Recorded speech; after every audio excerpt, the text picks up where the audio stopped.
Monsieur Beaucaire, vous êtes chercheur associé à l'IRIS et co-auteur d'une note concernant des recherches sur la Abitibi-Témiscamingue. Est-ce que vous pouvez nous en parler un petit peu plus?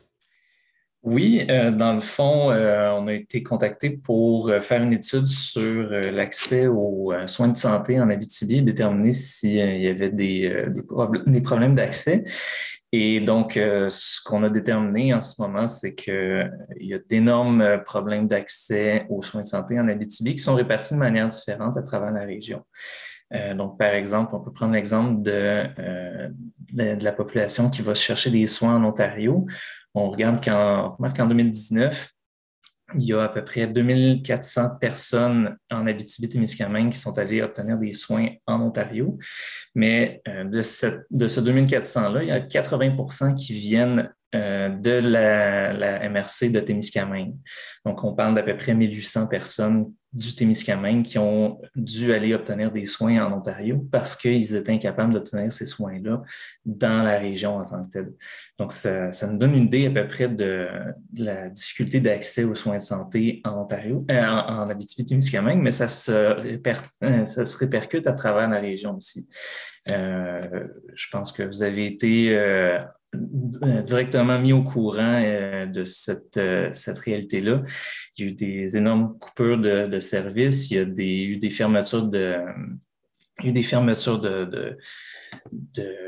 d'urgence, il y a eu des services qui ont été coupés. Par exemple, il y a eu les services d'obstétrique qui ont été coupés aussi dans les hôpitaux de la Sarre, dans les hôpitaux de Témiscamingue. Donc, ça donne une idée. Là, il y a d'énormes coupures de services qui font que l'accès aux soins de santé en Abitibi-Témiscamingue est énormément diminué. On a aussi mentionné dans l'étude que les gens allaient beaucoup à l'urgence pour entrer dans le système de santé pour des soins pas nécessairement urgents. C'est quand même 73 des gens qui se présentent à l'urgence pour des soins de base contre 56 au Québec. Oui, donc ben, en fait, ce que ça révèle ça en ce moment, c'est que ces gens-là devraient idéalement accéder à ces soins de santé-là à travers par le biais d'un médecin de famille. Donc, ce que ça révèle, c'est une difficulté d'accès aux médecins de famille dans la région au grand complet. Donc, les gens, vu qu'ils sont incapables d'obtenir des soins de santé avec leur médecin de famille, mais se rabattent sur les urgences. Donc ça engorge les urgences, ça rend ça plus difficile pour les gens qui ont des besoins plus urgents d'accéder à ces soins-là. Puis en plus de ça, ben, d'une autre manière, les gens qui ont des besoins non urgents qui s'en vont aux urgences peuvent se retrouver finalement abandonnés à cause de la période d'attente et rentrer à la maison. Il y a même des gens que ça peut inciter à refuser ou à éviter d'aller aux urgences tout simplement parce qu'ils vont avoir l'impression qu'ils n'auront pas accès à des soins. Donc, ça diminue les soins de santé, ça diminue l'accès en général. Il y a aussi un ratio de médecins spécialistes par 1000 habitants quand même beaucoup inférieur à la moyenne régionale. Oui, évidemment, là, ça dépend de où est-ce qu'on regarde et de quelle MRC on regarde. Par exemple, dans la MRC d'Abitibi, considérant que l'hôpital d'Amos, c'est un des plus gros hôpitaux de la région qui dessert, il fournit à peu près 50 des opérations dans la région. Il va en avoir un peu plus, mais en général, effectivement, dans les MRC d'Abitibi-Ouest et de Témiscamingue en particulier, les médecins spécialistes sont beaucoup moins nombreux que dans le reste du Québec et dans certaines autres MRC de la région, ce qui fait en sorte que pour les gens qui vivent dans ces régions-là, ça demande souvent des gros déplacements pour se rendre dans une autre MRC pour aller trouver un autre hôpital qui va pouvoir offrir les soins. Puis dans certaines MRC, le nombre d'infirmières peut être jusqu'à 3 fois moins élevé que dans le reste de la province. Oui, en fait, on regarde surtout à ce moment-là les infirmières auxiliaires. Euh, pour les infirmières en général, on est relativement proche de la moyenne québécoise, sauf que là, il faut prendre deux choses en considération dans ce contexte-là. C'est que dès le départ, au Québec, en ce moment, on a moins d'infirmières que ce qu'on devrait. Donc, on a déjà une pénurie d'infirmières. Et en Abitibi-Témiscamingue, il y a un besoin d'infirmières qui est plus grand à cause de certaines particularités, ce qui fait en sorte que le ratio d'infirmières par habitant devrait être plus élevé déjà en partant en Abitibi-Témiscamingue. Donc, si on est proche de la moyenne québécoise, ça veut dire qu'on est déjà sous ce qu'on devrait être en général. Et si on est proche de la moyenne québécoise, on est aussi sous ce qu'on devrait être en Abitibi parce qu'on a besoin d'une moyenne plus forte que dans le reste du Québec. On remarque aussi une espérance de vie qui est inférieure à la moyenne québécoise, notamment dans la MRC Abitibi puis dans la vallée de l'Or. Oui, parce que là, dans ces MRC-là, on est à 3 ans en moyenne sous la moyenne québécoise. Ça révèle des besoins de santé vraiment particuliers en Abitibi-Témiscamingue. Ça peut être expliqué par beaucoup de choses en ce moment. Ça peut être les habitudes de vie, ça peut être l'historique de travail des gens, parce que les mines, on sait que le travail des mines peut avoir un impact sur la santé. Puis évidemment, mais dernièrement, avec ce qui se passe à Rouyn-Noranda, on sait que d'un point de vue environnemental, ça peut être problématique. Ceci étant dit, il y a d'autres enjeux qui affectent l'espérance de vie. Par exemple, le taux de suicide et le taux de mortalité des suicides est très, très fort en Abitibi. C'est des enjeux qui révèlent les besoins de santé particuliers de l'Abitibi puis qui soulignent à quel point la région a besoin en ce moment de ressources supplémentaires pour adresser cette situation-là. Il y a aussi la population qui est vieillissante en région, donc j'imagine que c'est plus difficile aussi un peu pour ça de trouver des infirmières ou des médecins. Oui, dans certaines autres régions, le taux de vieillissement est compensé, par exemple, par de l'immigration, par un taux de naissance plus élevé. En Abitibi, c'est pas ce qu'on observe. Donc, en ce moment, la population en âge de travailler se renouvelle pas.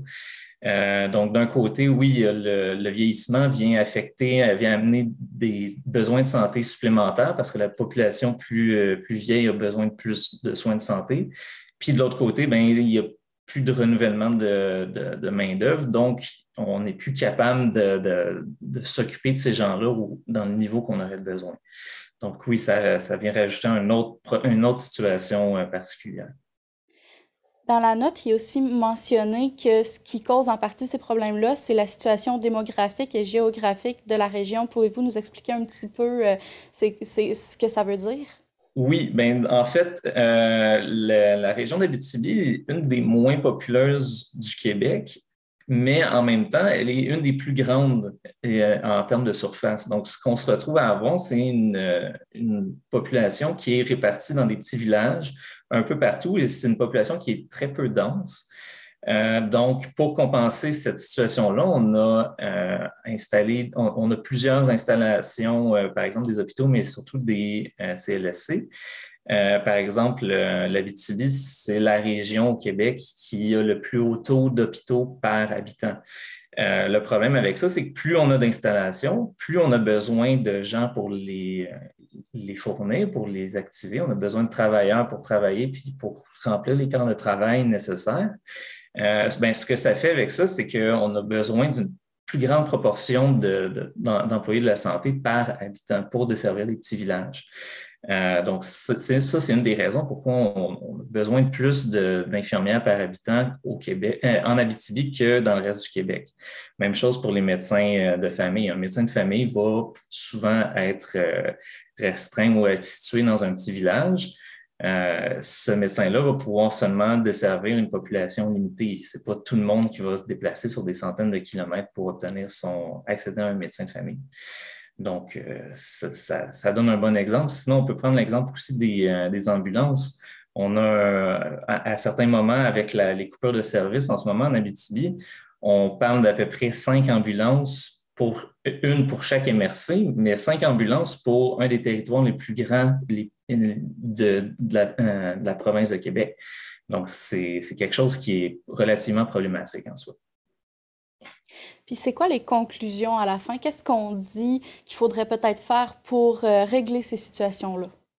Bien, la grande cause du problème en ce moment de l'accès en santé en Abitibi, ça ramène à un problème plus large dont on parle depuis assez longtemps dans la région.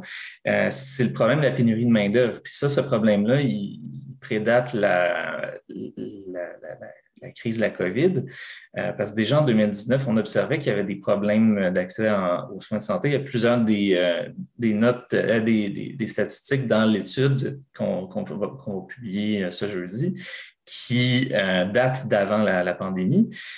Donc, le problème, c'est la pénurie de main-d'œuvre et l'enjeu, c'est ça, c'est justement d'aller chercher des nouveaux employés, il faut aller les chercher à l'extérieur de la province ou à l'extérieur de la région, du moins. Et là, l'enjeu, ben, c'est justement ça, c'est comment aller chercher ces employés-là et comment aussi s'assurer qu'ils vont rester dans la région.